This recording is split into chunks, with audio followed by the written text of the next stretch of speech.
Trying a new drawing software can be a bit daunting. I find that seeing how someone else uses a software can make it easier for me to try it as well.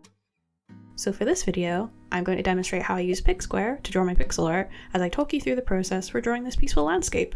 There'll also be a nice little surprise at the end of the video. A quick little disclaimer. This won't show every single tool in the app, just the ones that I use the most and my usual workflow for using them. But hopefully this will give you some insight on the basics and some useful tips as well. Let's jump into it. Hey, my name is Jade and I like to paint with pixels. Let's set up our canvas. When you first open the app, it should look similar to this. To make a new canvas, we use this plus sign in the top left. Here you can create a new folder, artwork, and import either images or Sprite files, which can come in handy if you're needing to work on something that you started on your computer. When you click artwork, a new menu will pop up and prompt you to write the name of your file, choose the size that you want for your canvas, and a color palette. For this piece, I will be using 90 by 200 pixels for the canvas size. I have a couple of palettes that I set up for myself that you won't see on your side, but there will always be a few pre-made palettes from other great artists to help you get started. Quick little overview of the layout of the app before we get into sketching. The buttons in the top right are your tools. Buttons in the top left are for the canvas settings and going back to the file menu. The sliders on the left are for brush size and opacity. The button in the bottom left is the symmetry tool. The arrow in the bottom left will open your color palette, and the last arrow will be for opening your layers. The buttons in the bottom right are for previewing your work in a different view and for adding reference images. I know there's a lot going on here, but we'll go into a bit more depth on quite a few of these as we're working on the drawing. So let's jump into our first step of the workflow, which is sketching.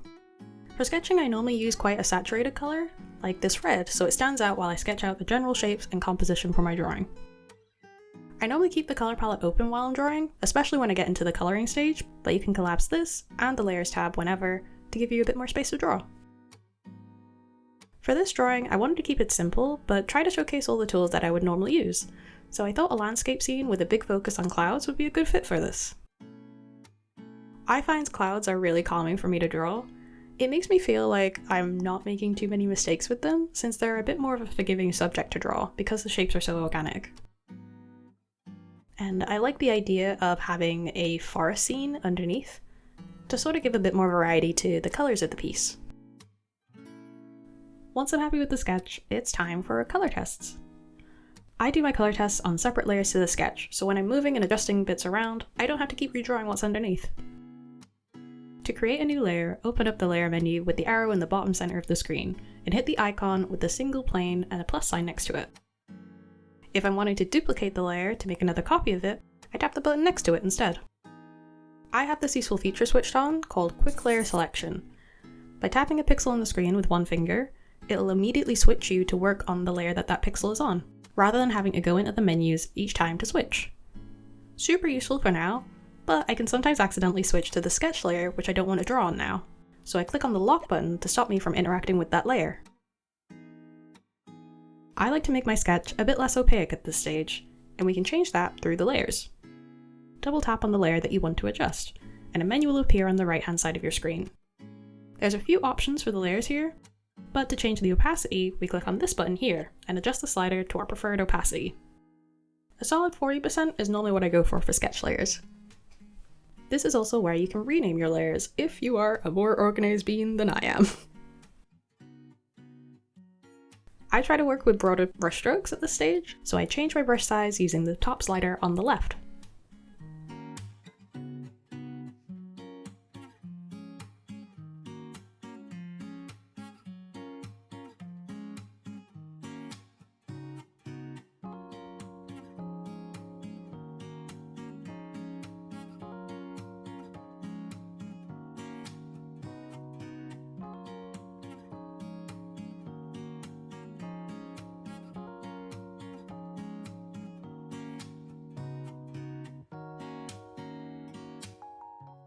Something that I try to keep an eye on at this stage is what the values are in this piece and if they're contrasting enough. There's a really useful tool that can quickly help with this called the handy joystick, which is next to the sliders on the left. And you can switch this on in the features section of the settings menu. You can set the joystick to do multiple actions depending on which direction you move it in. The feature that I want to highlight is the black and white canvas option, which toggles your canvas to be in grayscale so you can check your values super quickly. I wanted to add another layer of clouds, but had ran out of the hues of light blue that I use in my usual palette, so I used the gradient tool to add some extra colors in between the existing ones. In the palette menu on the left, click the button with 3 dots and select Generate Gradient. Here you can pick 2 colors that it will create the gradient from, and how many colors will be in that gradient. The higher the count, the more colors you'll get, and the more gradual the transition between the 2 colors that you started with. For the clouds, I added 3 colors for the gradient and toggled the Ignore Source colors so it didn't add duplicates of the original colors into the palette.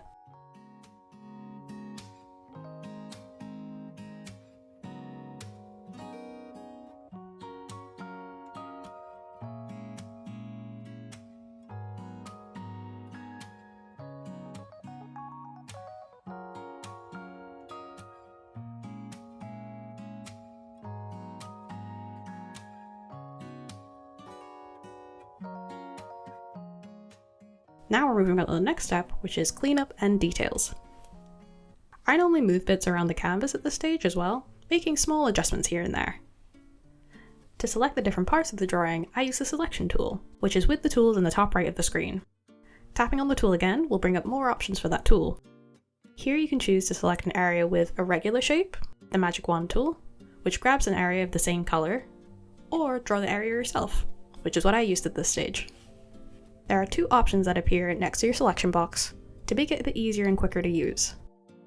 There's a button for moving the selection box itself if you haven't quite got everything that you wanted to select within the area, and another button for moving around what's actually inside the selection box and moving it around the canvas.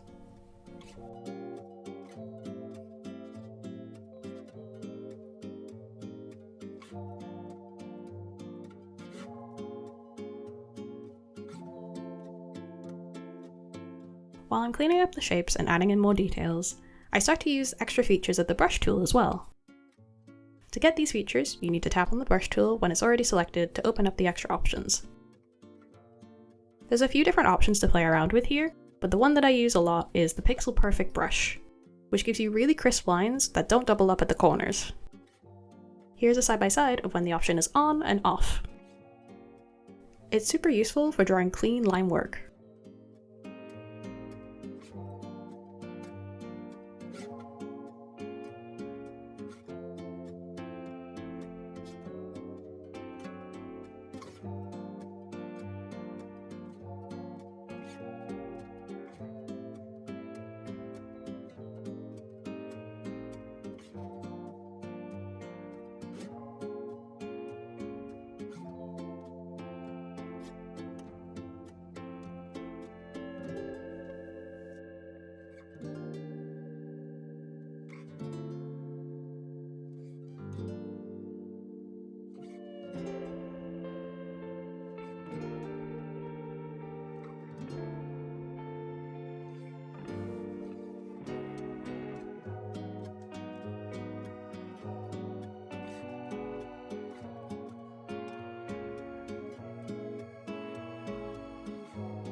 I had a bit of trouble trying to find the right level of detail for the foliage, especially the foliage that's closer up.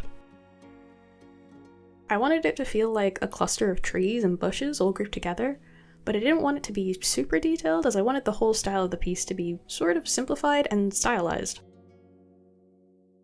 It's definitely something that I'd like to maybe do some studies on, because I've had some trouble with this in a different landscape a couple videos back as well.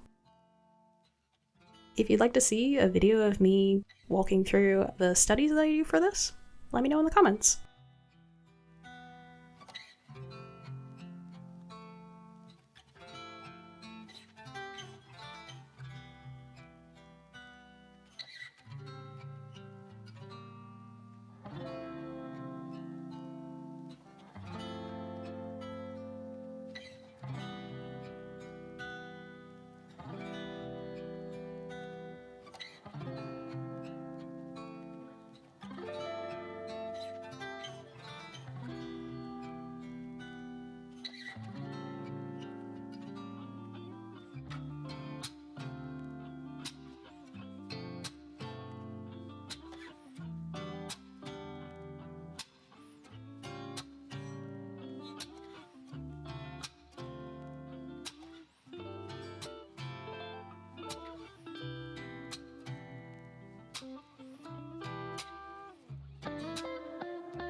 I like to add little areas of dithering to my drawings as a last bit of detail before it's finished. To switch your brush to this mode, tap the brush tool to open up the menu again, like we did for getting the Pixel Perfect brush, and then click on the button that says No Dithering. There's a couple of options here, and normally the different patterns of dithering appear depending on how much pressure you use with the brush. But because I only want to use this dotted grid pattern, I set the min and max range to be the same number so that I'll only use this one pattern. I'm still finding the right balance for how much I want to use this brush in my work, but I find it especially useful for creating new areas of shadow that are a bit less harsh than using a full block of color, and also play around with the texture as well. You'll see I use this brush a lot for the shadows in this project here, where I was designing fantasy flowers.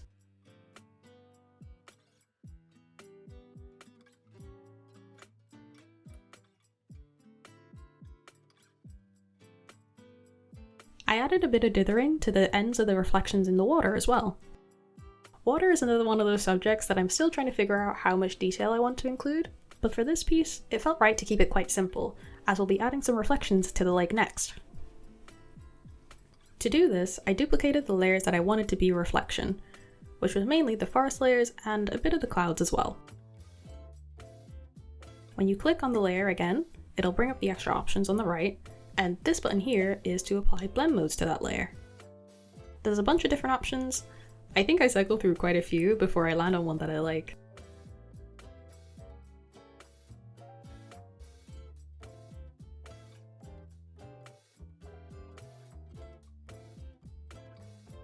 I ended up sticking with the color burn blend mode and turning the opacity down a little bit so that it still had elements of the original color mixed in with the blue hue from the water as well.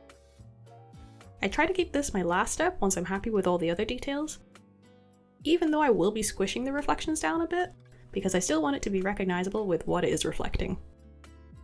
Now, on to the last step, which is exporting the final piece. I export artwork quite often, especially for things like sub-badges and smaller icons, so I have the export button always appear in the top left of the page, instead of having to go into the settings every time. You can enable this feature by toggling this switch when you first open the settings menu. In the export menu, you can name your file, pick a file type, choose to export the whole image or individual layers or frames, and whether you want to scale your drawing in the export. For this drawing, I'm going to be scaling it by 15 to make it into a phone wallpaper. Once you hit the export, you will see a small preview of how it will look, and you have the option to save it or send it to someone through the share and save button. And that's it. With a couple of adjustments, this is the final result. This was a lot of fun to draw, and I think it turned into a pretty cool wallpaper. If you like this and want it for your own phone, there's a link in the description to get it for free on my Kofi page.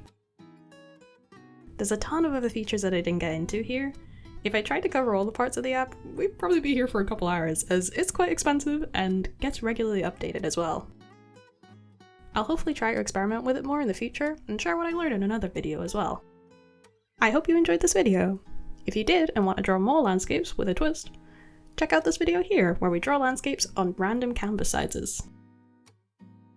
And we'll see you in the next one. Take care out there. Goodbye!